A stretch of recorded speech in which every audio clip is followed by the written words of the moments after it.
رحم اللہ من قرأ الفاتحہ۔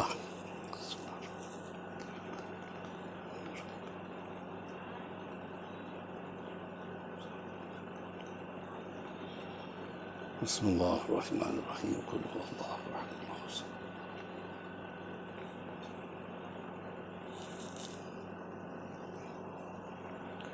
لا حول ولا قوة الا باللہ العلی العظیم۔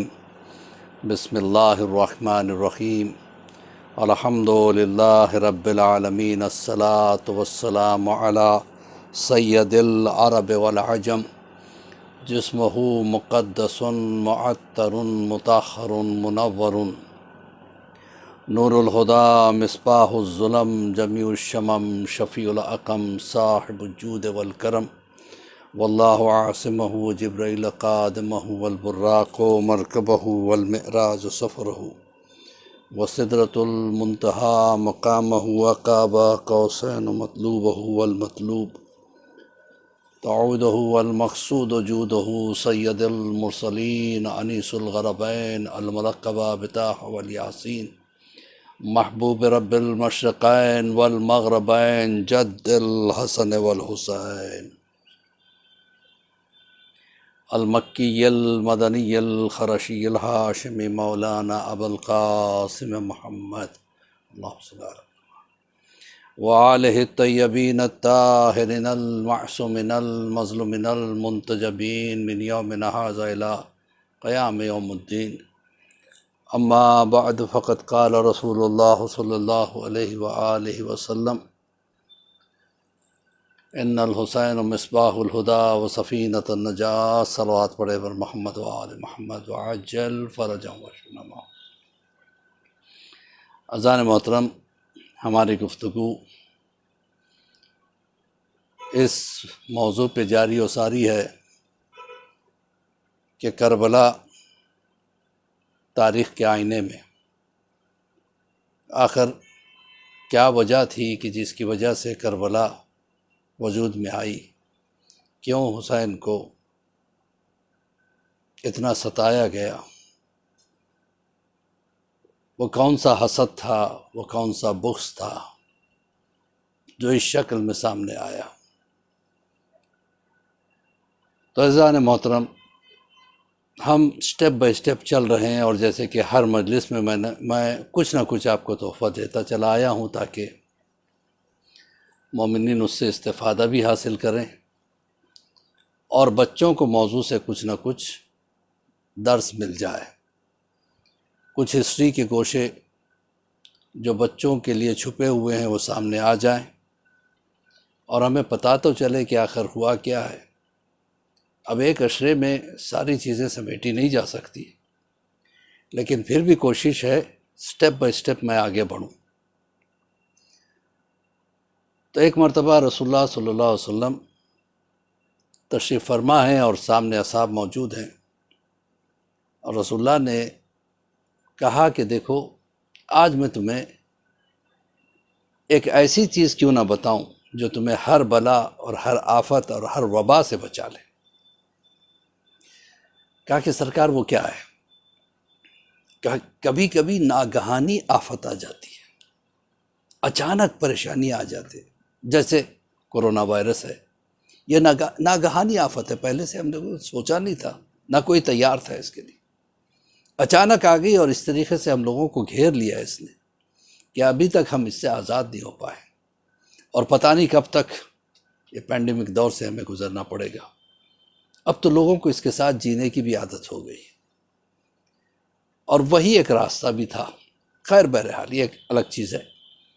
رسول اللہ نے فرمایا کہ اگر کسی پہ اچانک کوئی مصیبت آ جائے تو وہ کم سے کم 100 مرتبہ یا رحمان ہو یا رحیم ہو بحق بسم اللہ الرحمن الرحیم پڑھے، اس کی بہت بڑی تاثیر ہے۔ تو کہا پھر فوراً وہ آفت انسان سے ٹل جائے گی اور انسان کو اس کا کوئی نقصان نہیں ہوگا۔ تو ایک صحابی بھی بیٹھے ہوئے تھے، ان کو ایک لمبا سفر بھی درپیش تھا، انہوں نے کہا کہ چلو اللہ کا شکر ہے، ایک عمل بھی مجھے مل گیا ایسا کچھ، کیونکہ پہلے کے زمانے میں ٹریول کرنا بڑا مشکل کام تھا۔ آج کی طرح ہم فلائٹ میں بیٹھے پہنچ گئے، چند گھنٹوں میں ہزاروں میل جو ہے نا طے کر لیے۔ پہلے ایسا نہیں ہوتا تھا، پہلے اونٹوں پہ، گھوڑوں پہ، بیل گاڑیوں پہ سفر ہوتا تھا اور مدتوں لگ جاتے تھے، اور پھر راستے میں راہزن، ڈاکو، چور، لٹیرے، طرح طرح کی آفتوں کا سامنا کرنا پڑتا تھا۔ تو صحابی رسول تھے، وہ خوش ہو گئے۔ وہ کہتے ہیں کہ میں سفر پہ نکل گیا، بہت تھک گیا، تو ایک جگہ صحرا میں تھوڑا سا نشیب کی جگہ، چھاؤں جیسا لگا، تو میں وہاں پہ تھوڑا آرام کرنے کے لیے لیٹ گیا، تو میری آنکھ لگ گئی اور اتنا تھکا ہوا تھا کہ گہری نیند سو گیا۔ اور جب میں نیند سے ہوشیار ہوا تو میں نے دیکھا کہ میرے ہاتھ بھی بندھے ہوئے، پیر بھی بندھے ہوئے، اور ایک آدمی میرے سر پہ تلوار لیے کھڑا ہوا۔ میں نے فوراً اس سے کہا تیری میری کیا دشمنی ہے، کیوں مجھے مارنا چاہتا ہے؟ اس نے کہا کہ دشمنی یہ ہے کہ تم لا الہ الا اللہ پڑھتے ہو، اور مجھے ہر لا الہ الا اللہ پڑھنے والے کو ختم کرنا ہے، کہ دشمنی تم سے نہیں تمہارے دین سے۔ تو اب یہ انہوں نے سوچا رسول اللہ نے مجھ سے کہا تھا پڑھو، لیکن اب رسول اللہ نے یہ کہا کہ کم سے کم 100 مرتبہ پڑھنا چاہیے۔ بہرحال جتنا بھی ہو سکا میں پڑھتا ہوں، جلدی جلدی پڑھنا شروع کیا۔ یا رحمان و یا رحیم بحق بسم اللہ الرحمن الرحیم، یا رحمان و یا رحیم بحق بسم اللہ الرحمن الرحیم، جلدی جلدی پڑھنے لگے۔ اب اس نے تلوار اٹھائی، صحابی رسول کہتے اچانک پیچھے سے آواز خبردار۔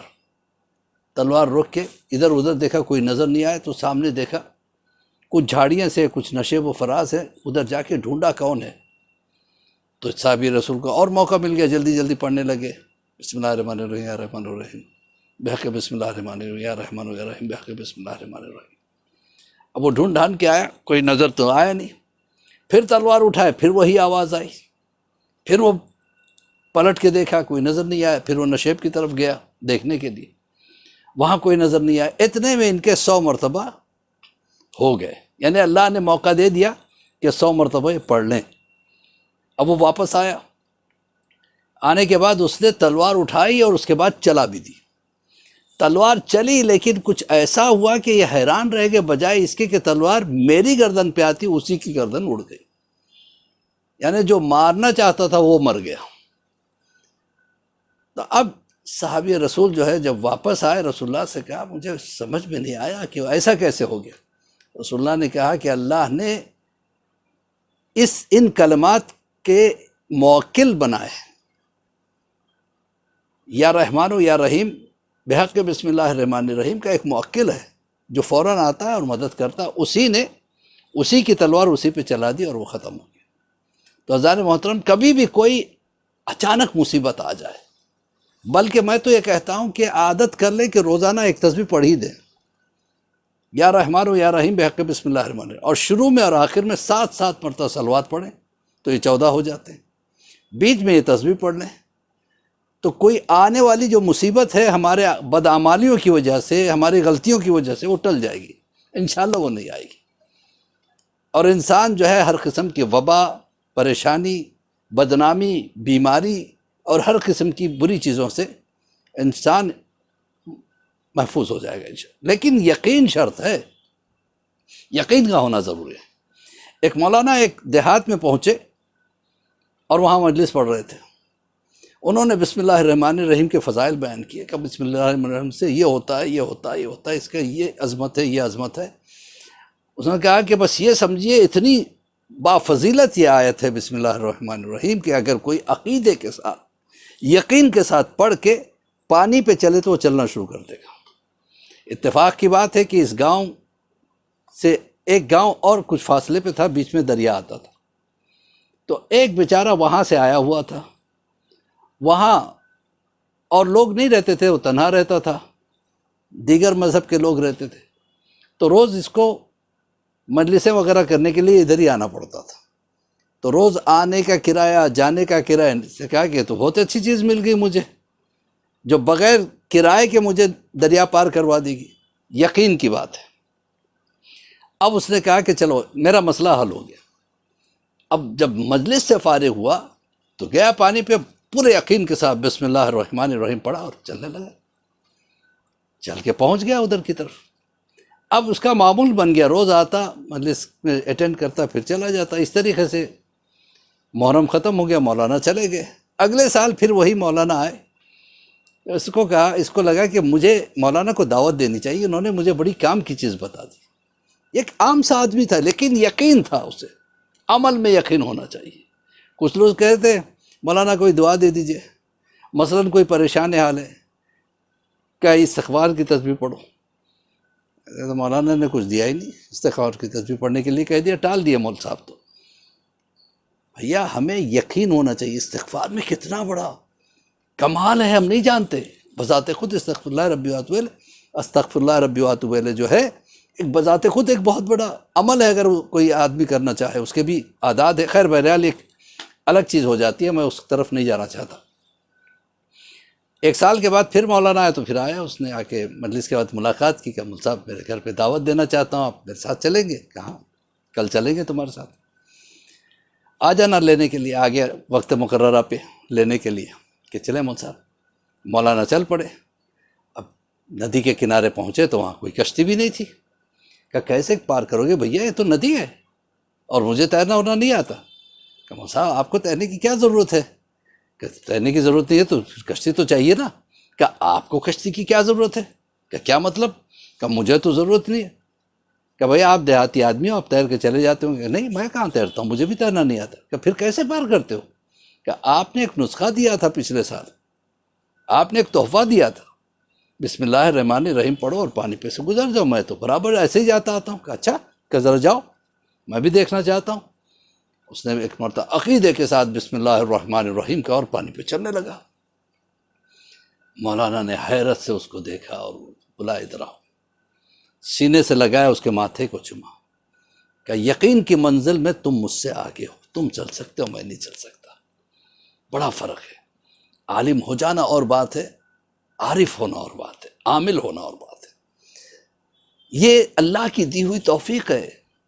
جو جتنی یقین سے کوئی عمل کرتا ہے، نماز بھی ہم پڑھیں تو یقین کے ساتھ پڑھیں کہ اس کے سامنے پڑھ رہا ہوں جو سب سے بڑا ہے. جب یقین کی منزل ہو تو نماز بہترین ہوتی ہے. ورنہ ہماری نمازیں ہر رکعت میں تو شک آ جاتا ہے، پتہ نہیں یہ پہلی تھی، دوسری تھی، تیسری تھی، چوتھی تھی. اذان محترم، شک اسی وقت آتا ہے جب رجوع قلبی نہ ہو، کانسنٹریشن نہ ہو. ہم یہاں ہیں، ہمارا جسم تو نماز پڑھ رہا ہے لیکن ہمارا دماغ کہیں اور ہے. ہم بھٹک گئے کہ کون سی رکعت تھی. تو عزیزان یاد رکھیے گا، یہ ایک بہرحال جو بھی عمل کریں، جو میں آپ کو تحفے دے رہا ہوں، یقین کے ساتھ کریں.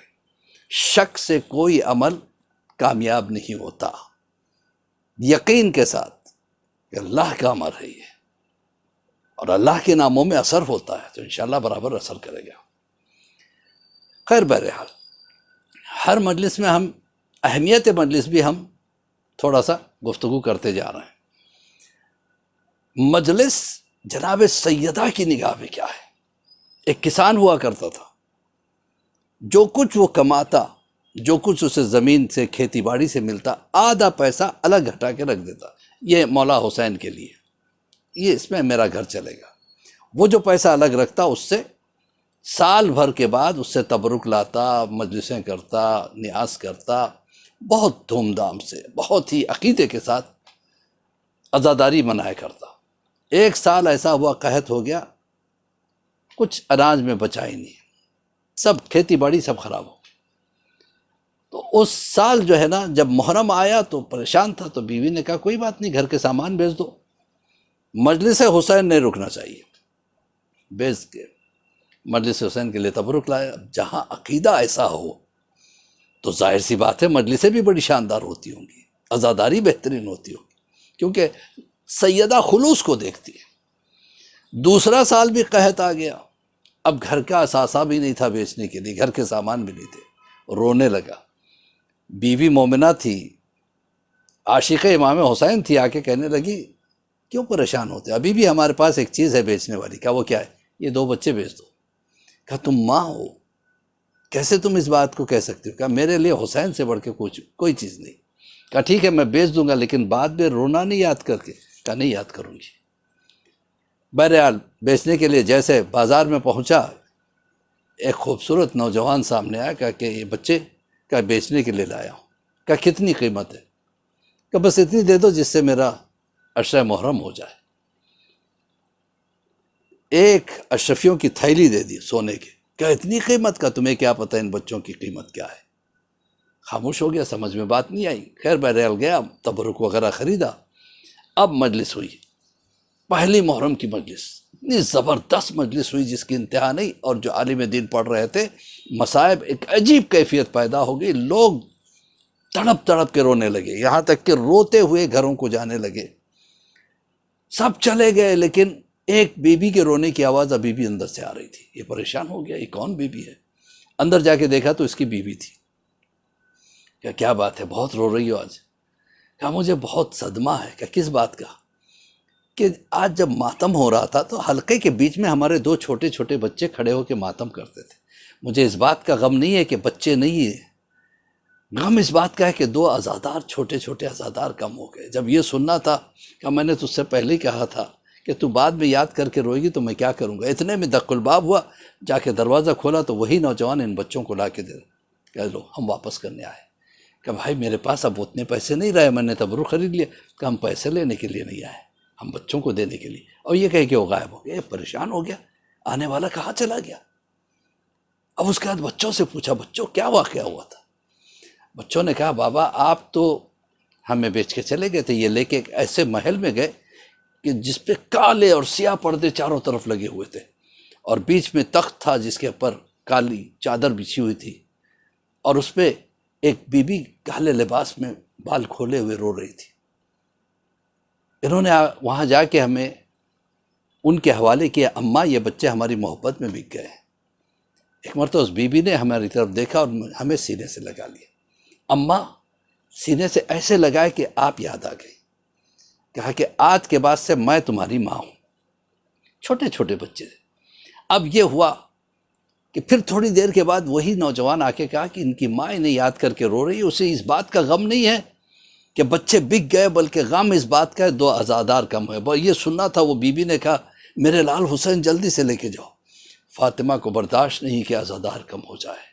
عزیزو یہ پینڈمک دور ہے، اس میں عزاداری پہ پابندیاں آ گئی ہیں، کھل کے عزاداری نہیں ہو پا رہی ہے. لیکن جہاں جہاں ہو رہی ہو، اگر آپ آن لائن بھی سن رہے ہو، اہتمام وہی ہونا چاہیے جیسے عاشور خانے میں بیٹھے ہو. چاہے کہیں بھی مجلس ہو، چاہے وہ فزیکل ہو یا آن لائن ہو، سیدہ آتی ضرور ہے. ایسا نہ ہو کہ آن لائن مجلس چل رہی ہے، ہم اپنے کام بھی کر رہے ہیں، ہنسی مذاق بھی کر رہے ہیں، ایک دوسرے کی طرف دیکھ رہے ہیں. ایسے بیٹھو جیسے حسین کی بارگاہ میں بیٹھنے کا حق. حاضران محترم، ہم موضوع کی طرف پلٹ رہے ہیں. ہماری گفتگو ہوئی تھی پچھلی مرتبہ صلح حدیبیہ سے واپس لوٹنے کے بعد رسول صرف 20 دن تک آرام کیا، صرف 20 دن. اس کے بعد رسول اللہ سے لوگوں نے آ کے کہا کہ یہودیوں کی شرارتیں بڑھتی جا رہی ہے، وہ سب کو بھڑکاتے ہوئے پھر رہے ہیں مسلمانوں کے خلاف، لہٰذا ہمیں کچھ سوچنا چاہیے. رسول اللہ نے کہا چلو فوج سے کہو کہ چلے، تیار ہو جائے، ہم جائیں گے خیبر. خیبر کو گھیرا مسلمانوں نے، اور جتنے بھی خیبر کے اندر یہودی تھے، یہودیوں نے بھی کیا کیا تھا، چاروں طرف کے یہودیوں کو بلا کے خیبر میں اندر محفوظ کر لیا تھا. اور یہ بہت مالدار بھی تھے، ان کے پاس کافی پیسہ بھی تھا، اور جہاں جہاں تھے دور دور سے خط لکھ لکھ کے بلا لیے، آ جاؤ کبھی بھی کسی بھی وقت ہمیں مسلمانوں سے جو ہے نا مقابلہ کرنا پڑ سکتا ہے، لہٰذا آ جاؤ. اندر تیاریاں ہو رہی تھی، باہر مسلمان آ کے جو ہے نا گھیراؤ کر رہے تھے خیبر کا. اب اس کے بعد رسول اللہ کہتے کہ جاؤ لڑنے کے لیے.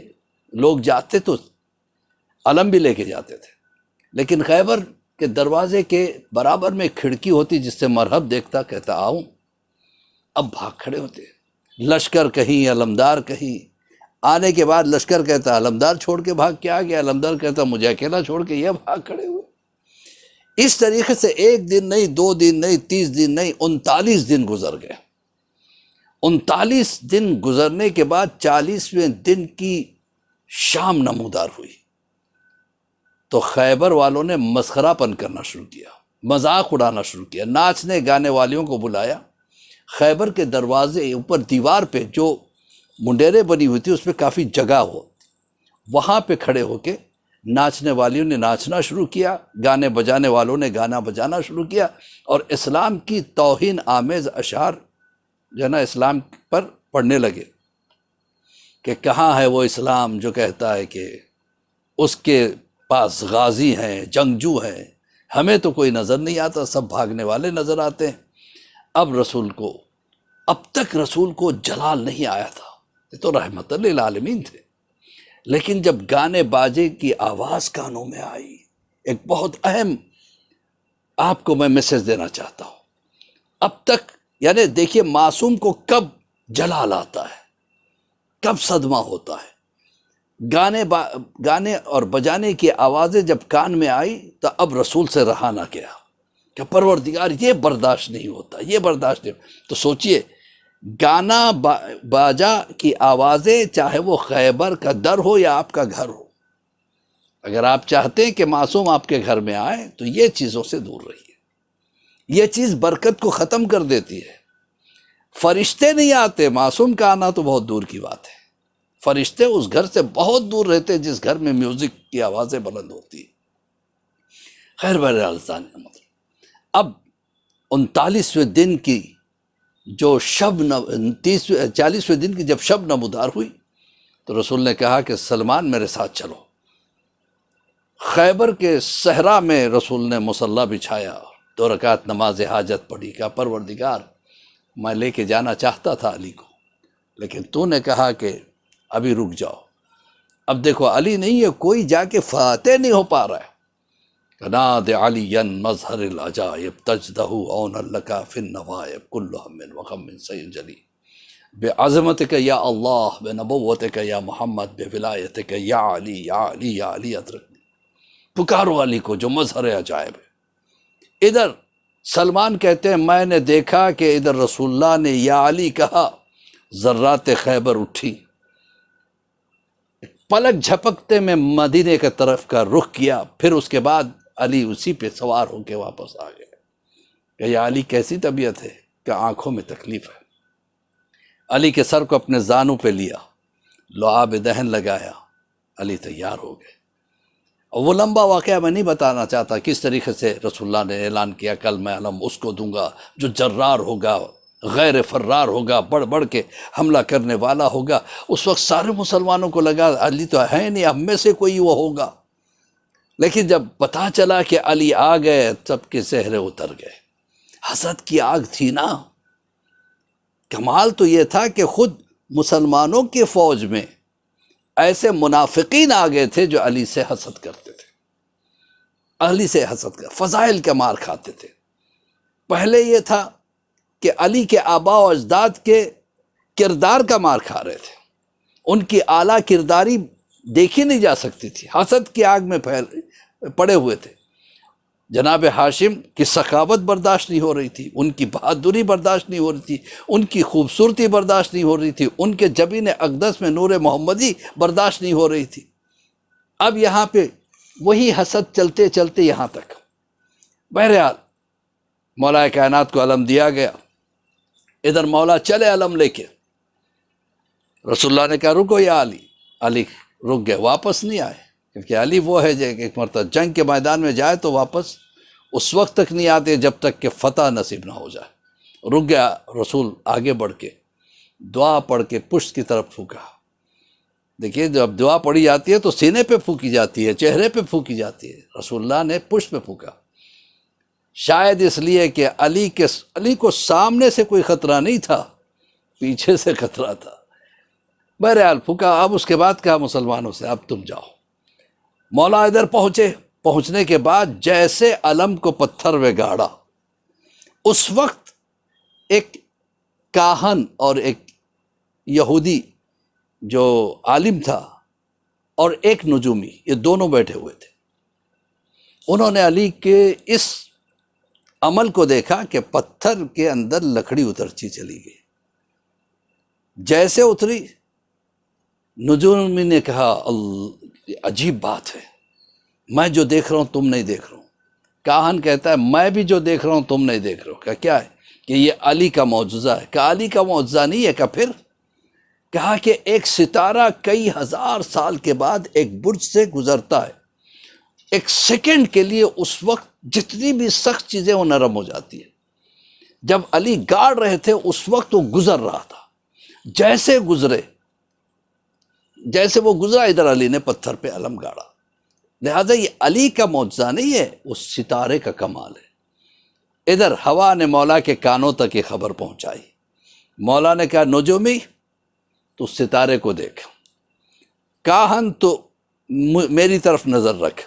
مولا نے علم نکالا پھر گاڑا، نکالا پھر گاڑا، نکالا پھر گاڑا، یعنی 5 مرتبہ اس عمل کو دہرایا. اب حیران ہو کے وہ نجومی کہتا ہے بس یا علی بس، میں مان گیا کہ تم ضرور ولی خدا ہو. کہ کیوں، کیا ہوا؟ کہ وہ ستارہ جو ہزاروں سال میں ایک مرتبہ گزرتا ہے، جب تم علم نکال رہے تھے وہ پیچھے ہٹتا تھا، جب گاڑ رہے تھے وہ آگے بڑھتا تھا، جب نکال رہے تھے پیچھے ہٹتا تھا، جب گاڑ رہے تھے آگے بڑھتا تھا. لہٰذا یہ ستارے کا کام نہیں ہے، یہ تمہارا کام ہے. تم جو کرتے ہو ستارہ فالو کرتا ہے. ایسے تمہیں ضرورت نہیں ہے کہ ستارے کو دیکھ کے کچھ کرے، بلکہ تمہیں دیکھ کے ستارے چلتے ہیں. ایک سیکنڈ میں علی کو پہچان گئے. دونوں کے دونوں اسی وقت کلمہ پڑھ چکے. یہ پہلی کامیابی تھی میرے مولا کی خیبر میں. اب اس کے بعد مرحب نے جب للکارا کہ میں مرحب ہوں، تو مولا علی نے مسکرا کے کہا سمتنی امی حیدرہ، میری ماں نے میرا نام حیدر رکھا ہے. جیسے حیدر کا نام سنا تو مرحب پلٹ کے جانے لگا. شیطان اس وقت کے کاہن کی شکل میں آ گیا. کہاں جا رہے ہو؟ کہا کہ میری ماں بہت بڑی عالمہ تھی، وہ ستاروں کی چال کو جانتی تھی اور خواب کی تعبیروں کو پہچانتی تھی. میں نے خواب دیکھا تھا کہ مجھے ایک شیر 2 ٹکڑے کر رہا ہے. اس وقت میری ماں نے کہا تھا دیکھ بیٹا مرحب، سب سے جنگ کرنا، لیکن جس کا نام حیدر ہوگا اس سے کبھی لڑنا نہیں، ورنہ تجھے شیر کی طرح پھاڑ دے گا. لہذا میں جا رہا ہوں. شیطان نے کہا کہ کیا ایک ہی حیدر ہے پورے کائنات میں؟ ہو سکتا ہے وہ کوئی اور ہو، یہ تو جوان بچہ ہے، ایک جوان سے تم گھبرا کے پیچھے ہٹ جاؤ گے. پٹی بھی شیطان کی پڑھائی ہوئی تھی. مرحب کی سمجھ میں بات آ گئی، واپس آیا. مولا کائنات نے کہا کلمہ پڑھ لے. کہا نہیں پڑھ سکتا. کہا پھر وار کر. مرحب نے وار کیا. ایک طرف اس کی ماں کی باتیں ذہن میں ہیں، اس نے وار کیا، مولا نے اس وار کو خالی دیا. دوسرا وار، تیسرا وار. اس کے بعد مولا نے کہا اب تو سنبھل. مولا نے بس ایک تلوار چلائی، اللہ اکبر کہہ کے اس کے 2 ٹکڑے ہوئے. جیسے 2 ٹکڑے ہو کے گرے، اب کاہنوں نے کہا بس وہ شخص آ گیا ہے جو ہماری کتابوں میں لکھا ہوا ہے، جو مرحب کو مارے گا، جو مرحب کو قتل کر سکتا ہے، ہمیں سب کو قتل کر سکتا ہے. لہٰذا بہتر ہے ہم ہتھیار ڈال دیں. بہرحال اس طرح خیبر فتح ہوئی. جب خیبر فتح ہو گئی تو جتنا مال غنیمت ملا ہے مسلمانوں کو کبھی اتنا نہیں ملا تھا. تاریخ میں لکھا ہے کہ سونے کی اینٹوں سے مسلمانوں کے گھروں میں کھیلا گیا. بچے کھیلتے تھے سونے کی اینٹوں سے، اور سب خیبر کے اندر گئے تھے مال لوٹنے کے لیے. اچھا یہ ایک منظر اور بھی بتا دوں میں جو بہت مشہور ہے، اور اگر میں یہ نہ بتاؤں تو پھر خیبر کا حق ادا نہیں ہوگا. جس وقت مرحب ختم ہو گیا تو اچانک جو قلعے کی دیواروں پہ جو تیر انداز بیٹھے ہوئے تھے تیروں کو لیے ہوئے، انہوں نے اچانک حملہ شروع کر دیا. بعض روایتوں میں کہ 5000 تیر ایک ساتھ بڑے. مولا کائنات نے ایک چھلانگ لگائی اور در خیبر میں 2 انگلیاں گاڑ کے اس طریقے سے ہلایا کہ خیبر کا دروازہ ہاتھ میں آ گیا تھا. وہ دروازہ جس کو 40 آدمی کھولتے تھے 40 آدمی بند کرتے تھے. اس سے مولا نے اپنے آپ کو بچایا. سارے تیر اس دروازے کو لگ لگ کے گرے. اس کے بعد اس خندق کھدی ہوئی تھی چاروں طرف، اس خندق پہ مولا کائنات نے اس طریقے سے دروازے کو رکھا کہ وہ پل بن گیا اور لوگ گزر رہے ہیں. علی کے ہاتھوں میں دروازہ ہے، ادھر سے ادھر مسلمان گئے. ان کا کام ہی یہ تھا جاؤ اور لوٹو. جتنا لوٹ سکے۔ مولا اندر نہیں گئے۔ کسی نے پوچھا یا علی آپ اندر کیوں نہیں گئے؟ کہ نامحرم عورتیں ہوں گی، کیسے میں اندر جا سکتا ہوں؟ اللہ اکبر۔ یہودیوں کی نامحرم عورتوں کا جس کو اتنا خیال ہے، اپنی بیوی بچوں کا کتنا خیال ہوگا؟ بہرحال اذان محترم، اتنی دولت ملی سب کو، علی ایک طرف کھڑے تھے، علی کو بھی ملی، ان کے حصے کی جب ملی، اتنے میں خیبر کے باہر کچھ یہودیوں کے غریب جو ہے نا لوگ رہا کرتے تھے، کچھ مسکین قسم کے، تو وہ لوگ آئے کہ یا علی ہم نے آپ کے بارے میں بہت کچھ سنا، آپ ابو طالب کے لال ہے اور آپ ہاشم کی اولاد میں سے ہیں، لہٰذا ہمیں بھی کچھ عطا ہو۔ مولا نے سب کچھ جو کچھ ملا سب کچھ بانٹ دیا۔ وہ کاہن اور نجومی دیکھ رہے تھے، کہا کہ سب کو ملا، علی نے اپنا حصہ بھی ہمارے ہی لوگوں پہ تقسیم کر دیا، چلو ہم کچھ دیتے ہیں۔ اتنا جمع کیا ان لوگوں نے کہ 7 اونٹوں پہ مال کو جمع کر کے مولا کے سامنے پیش کیا۔ مولا یہ ہماری طرف سے آپ لیتے جائے۔ کہا کمبر لے لو۔ لے کے چل رہے تھے، پھر کچھ دور جانے کے بعد پھر سے کچھ غریب مسکین عربوں کو پتہ چلا کہ ادھر سے مسلمان فوج جانے والی ہے اور اس کو بہت کچھ ملا ہے، چلو چل کے دیکھتے ہیں۔ اور بڑے حسرت سے دیکھ رہے تھے کہ لوگ اپنے اپنے بچوں کے لیے کچھ لے جا رہے ہیں۔ علی نے دیکھا کہ اس میں یتیم بھی ہے، مسکین بھی ہے، اتنے میں کسی نے آگے بڑھ کے کہا کہ اگر کچھ روٹی ہو تو دے دو۔ کہا کمبر روٹی ہے؟ کہا ہاں ہے۔ کہاں ہے؟ کمبر نے کہا وہ تو اونٹ کے اوپر جو اماری ہے اس میں ہے۔ کہا اماری سمیت دے دو۔ کہا اماری اونٹ میں ہے؟ اونٹ کے اوپر ہے؟ کہا اونٹ سمیت دے دو۔ کہا اونٹ قطار میں ہے؟ کہا قطار سمیت دے دو۔ کہا قطار ایک رسی سے بندھی ہوئی ہے؟ کہا رسی سمیت دے دو۔ اب قبر رسی چھوڑ کے برابر میں ہٹ گئے۔ کہا کیا ہوا؟ کہ مولا مجھے ڈر لگ رہا تھا کبھی آپ یہ نہ کہہ دے کہ اگر میں کہوں گا رسی میرے ہاتھ میں کہ تم بھی چلے جاؤ۔ یہ ہے علی، ہم اس کے ماننے والے ہیں۔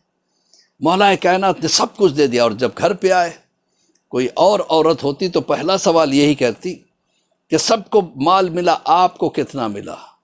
سیدہ نے ایسا سوال نہیں کیا، بلکہ جیسے علی پہنچے ہیں اندر، علی کے پیروں کی خاک کو اپنی چادر سے صاف کیا۔ یا علی آپ بہت تھک گئے ہیں، آرام کر لیجئے۔ کیا کروں، گھر پہ کچھ نہیں ہے، بچے بھوکے سوئے ہیں، فاقے سے ہیں، کچھ ہوتا تو میں پیش کرتی۔ اللہ اکبر۔ کائنات کا یہ عجیب و غریب امیر المومنین، ساری دنیا میں اس وقت مسلمانوں کے جتنے بھی دنیا کے مسلمان تھے وہ آس پاس میں تھے اسی وقت، سب کے گھروں میں اتنا مال ملا تھا کہ سب کے گھروں میں سونے کے اینٹوں سے کھیلا گیا، علی کے گھر میں فاقہ تھا۔ یہ ہے علی۔ کیا سچ بتائیے ایسے علی کے بیٹے کے ساتھ یہ انصاف ہے کہ 3 دن کا بھوکا پیاسا اسے شہید کیا جائے؟ اذان محترم، آج ایک مخصوص تاریخ ہے، وہ ہے مولا علی اصغر کے مصائب کی تاریخ۔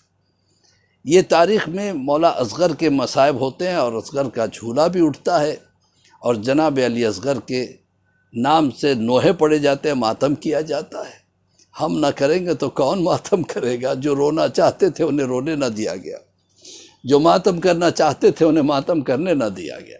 ہاں اذان محترم، جناب علی اصغر کی ماں تاریخ میں ملتا ہے کہ جس وقت حرملہ آیا تھا اس نے اپنے کمان کو کڑکایا تھا۔ جب بھی کوئی فوج آتی، تلوار چلانے والے آتے تو تلواروں کو ٹکراتے ہوئے آتے تاکہ ایک آتنک پھیلے، ایک دہشت پھیلے۔ پھر فوج آتی، نیزے لڑاتے ہوئے آتی۔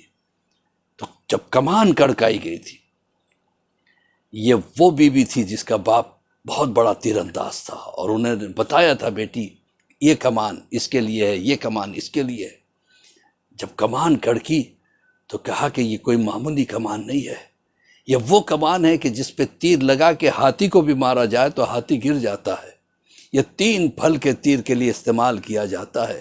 پتہ نہیں یہ کمان کس کے نصیب میں آئی ہے، رباب کو کیا پتہ تھا یہ اصغر کے لیے آئی تھی۔ ہاں اذان محترم، جس وقت حسین نے آخری سلام کیا اور کہا کہ میں جا رہا ہوں خدا حافظ، تو دو خیموں سے رونے کی آوازیں بلند ہوئی، ایک سید سجاد کا خیمہ، ایک رباب کا خیمہ۔ ایک مرتبہ حسین سید سجاد کے خیمے میں آئے، دلاسا دیا، میرے لال بہت صبر کرنا ہوگا، حسین کا صبر اور ہے، تیرا صبر اور ہے، حسین کا امتحان اور ہے، تیرا امتحان اور ہے۔ میں نے عباس کو امتحان میں پیش کیا، میں نے علی اکبر کو امتحان میں پیش کیا، میں نے سب کو امتحان میں پیش کیا، لیکن سجاد تیرا امتحان عجیب و غریب ہوگا، تجھے زینب کی چادر پیش کرنی ہوگی۔ ایک مرتبہ اس کے بعد حسین نکل کے رباب کے خیمے میں آئے۔ رباب کیا بات ہے؟ کہا مولا آپ نے جب حل من ناصرین کہا تو اصغر نے اپنے آپ کو جھولے سے گلا دیا کہ اچھا لاؤ میرے اصغر کو میرے حوالے کرو۔ حسین ایک مرتبہ اصغر کو اپنے ہاتھوں میں لیتے ہیں اور اس کے بعد کہتے ہیں اچھا میں لے کے چلوں؟ رباب کہتی ہے مولا ذرا 1 منٹ کے لیے دے دیجئے۔ اصغر کو لے کے اندر گئی، باہر حسین اور زینب کھڑے ہیں، منتظر ہیں۔ اب جو ماں واپس آتی ہے، دیکھیے یہ روز کا دیکھا ہوا مشاہدہ ہے کہ جب آپ اپنے بچے کو لے کے جانا چاہیں تو آپ کی بیگم جو ہوگی، جو بچے کی ماں ہے، وہ کہتی رک جاؤ میں ذرا بچے کو تیار کر دوں، ذرا کپڑے ڈھنگ کے پہنا دوں، ذرا بال وول بنوا دوں۔ یہی کام اس ماں نے بھی کیا، کپڑے چینج کر دیے، بال بنا دیے، کمر میں پٹا بھی باندھ دیا، آنکھوں میں سرما بھی لگا دیا۔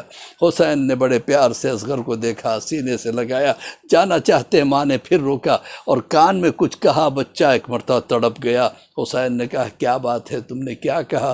کہا میں نے یہ کہا کہ صبح سے جو بھی گیا ہے میدان میں جب گرا ہے مسکراتا ہوا جان دیا ہے، اور بچوں کی عادت ہوتی ہے چوٹ لگتی ہے تو روتے ہیں۔ اے اصغر اگر تو نے رو دیا تو لوگ میرے دودھ کو تانا دیں گے، میرے لال رونا نہیں۔ ہاں زان محترم حسین لے کے چلے، لے جانے کے بعد کہا فوج اعداء اگر حسین تمہاری نگاہوں میں گناہ گار ہے تو اس بچے کا کیا قصور ہے؟ اس کی ماں کا دودھ خشک ہو گیا ہے، کوئی تھوڑا سا پانی دے دو۔ کوئی جواب نہیں آیا۔ ایک مرتبہ حسین نے اصغر سے کہا اصغر تو بھی امام زادہ ہے میرے لال، اپنی حجت کو تمام کر۔ ننھے سے بچے نے ہونٹوں کو سوکھی زبان پہ پھیرنا شروع کیا، فوج اعداء نے رونا شروع کیا۔ اب اس قیامت کے منظر کو دیکھ کے پسر سعد نے کہا اے حرملہ اقطع کلام الحسین، حرملہ حسین کے کلام کو قطع کر دے۔ ایک مرتبہ حرملہ نے تیر جوڑا اور تیر چلا۔ اس کے بارے میں 2 روایتیں ملتی ہے۔ ایک روایت جب بھی حرملہ تیر چھوڑنا چاہتا تھا اس کا ہاتھ کپ کپاتا تھا اور تیر گر جاتا تھا۔ دوسری روایت میں ہے کہ پہلی روایت میں کیا ہے کہ حرملہ سے جب پوچھا گیا تو کیا ہو رہا ہے، تو تیر کیوں نہیں چلاتا؟ اس نے کہا جب بھی میں تیر چلانا چاہتا ہوں کبھی رسول سامنے آ جاتے ہیں، کبھی حسن مجتبیٰ سامنے آ جاتے ہیں، کبھی حسین کبھی علی سامنے آ جاتے ہیں، اس وجہ سے میرے ہاتھ کپ کپاتے ہیں اور تیر گر جاتا ہے۔ دوسری روایت آپ سن سکیں گے۔ اور مولا نے کیا کہا کہ اولاد والوں کا مجمع ہے، آپ جو ہے نا ذرا تصور کے ساتھ سنیے، آپ کے بچوں کو اللہ سلامت رکھے۔ اور مولا کہتا ہے جب بھی میں تیر چھوڑنا چاہتا ہوں حسین کے ٹھیک پیچھے خیمہ ہے، اس کا پردہ ہلنے لگتا ہے، شاید اس بچے کی ماں پردے کے پیچھے کھڑی کہتی ہے میرے بچے کو مت مار، یہ بہت پیاسا ہے۔ انا للہ و انا الیہ راجعون۔ رضن بقضاء تسلیما لامر مولا، اللہم بحق محمد وانت المحمود، بحق علی وانت العلا، بحق فاطمة الدفاتر السماوات والعرض، بحق الحسن وانت المحسن، بحق الحسین انت قدیم الاحسان، واستجب دعائی واقض حاجاتی برحمتک یا ارحم الراحمین۔ پروردگار اس قلیل عزاداری کو قبولیت کا درجہ عطا فرما، بحق زہرا و ابیہا و بالہا و بنوہا۔ میرے معبود ہمارے گناہ نے کبیرہ و صغیرہ کو معاف فرما دے۔ پروردگار امام کے ظہور میں تعجیل عطا فرما۔ پروردگار جو اس مجلس میں حاضر ہیں ان کی پریشانیوں کو دور فرما۔ پروردگار جو بیمار ہیں تو عابد بیمار کا واسطہ ہے، پروردگار ان کی بیماریوں کو رفع کر دے۔ اور پروردگار ہمارے بچوں کو نیک اور صالح بنا، امام کے ظہور میں تعجیل عطا فرما، ہم سب کو امام کے چاہنے والوں میں شمار فرما۔ ماتم حسین